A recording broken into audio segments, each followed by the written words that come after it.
પાટણ શહેરની અંદર અત્યારે હાલ 44 બિલ્ડિંગની અંદર ફાયર એનઓસી માટેની પ્રોસિજર કોઈએ કરેલી નથી અને ત્યાં ફાયર સેફ્ટીના સાધનો પણ વસાવેલા નથી.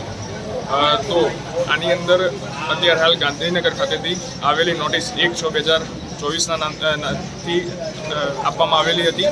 પ્રથમ નોટિસ એની અંદર એવું હતું કે પહેલી નોટિસની અંદર જે તે અરજદાર છે એના તરફથી કોઈ પણ રિવ્યૂ આવવો જોઈતો હતો એ આવ્યો નથી હજુ સુધી. અને ઘણી એવી બિલ્ડિંગ્સ છે કે જેની અંદર ગાંધીનગર ખાતે અરજી કરવામાં આવી છે અને ફાયર ફાઇટિંગ સિસ્ટમ નંખાવવામાં આવી ગઈ છે. પણ જે ઇમારતની અંદર ફાયર ફાઇટિંગ સિસ્ટમ નથી તેવા ઇમારતોએ પહેલી નોટિસ આપવામાં આવી હતી. એ ઉપરાંત ખ10 એટલે ફાઇનલ નોટિસ એ બીજી નોટિસ આપવામાં આવી હતી. એ ઉપરાંત પણ આજ દિન સુધી કોઈ કાર્યવાહી થયેલ નથી, જેના સંદર્ભે સીલિંગના ઓર્ડર થયા છે.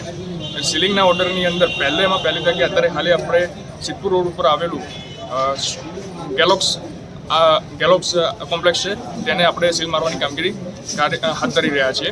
અને આવનારા દિવસોમાં અનેક ઇમારતો છે જેની અંદર ફાયર ફાઇટિંગ સિસ્ટમ ન હોય તો એને સીલ મારવાના રહેશે.